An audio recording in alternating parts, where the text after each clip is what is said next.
पोराओ, आता काही दिवसात तुमचे पेपर संपन, मग तुमची शाळा पूर्ण होईल.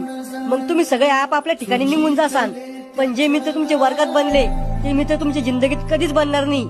आयुष्यात तुम्ही लय पैसा कमवसान, पण हे दिवस तुम्हाला कोटी रुपये देऊन बी वापस भेटणार नाही. सर, मी किती बी मोठा झालो ना तरी तुम्हाला विसरणार नाही. बाळा हो, तुमची शाळा पूर्ण झाल्यावर आयुष्य तुमची परीक्षा घ्यायला सुरुवात करन.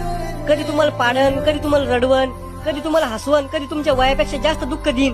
आणि या सुखदुःखाच्या खेळात तुम्ही मला विसरून जासाल. नाही सर, असं कधीच नाही होणार. बाळा हो, वेळेबरोबर तुम्हाला बी बदलणं पडन.